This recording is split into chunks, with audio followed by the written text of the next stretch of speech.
So, ano naman tong limited service? So, yung limited service is yung services na may restraint o may kulang. Kasi, yun yung mga services na mayroong mataas na cost, mayroong geographical constraints kasi yung yung mga lugar ng customer is malalayo, mga ganun. So, example daw nito is yung cash and carry.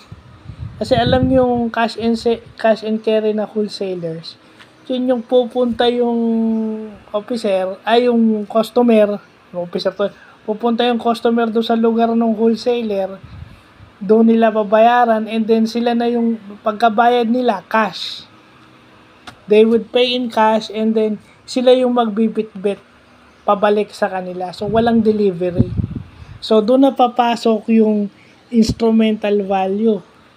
Diba? Kung limited yung service mo, walang delivery logistics, ano ang magpapabango o magiging mas matunog yung businesses mo? Siyempre may delivery yan. Lalo na kung sinabi naman ng customer mo na willing silang magbayad for a delivery fee. Usually, lahat naman ng customer willing magbayad ng delivery.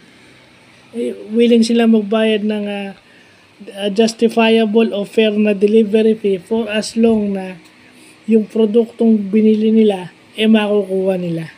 So, ganun lagi yun. So, kung limited service ka, ano yung magiging instrumental value mo para yung services mo tangkilikin o yung produkto mo lalong tangkilikin. Kasi pag sinabi mo limited lang talaga.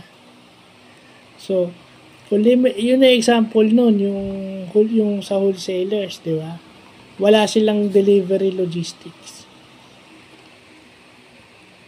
Kumbaga limited yung kanilang doon ka talaga, and then ikaw rin yung doon ka bibili, doon ka magbabayad, and then bibili ka, dadalhin mo pabalik. Hindi naman lahat kayo may sasakyan. Buti kung may sasakyan kayo, pwede nyo ikarga doon at magmaneho kayo pabalik sa inyo. Yun, pwede. Paano kung wala kayong sasakyan? So, yun. So, yun lang po.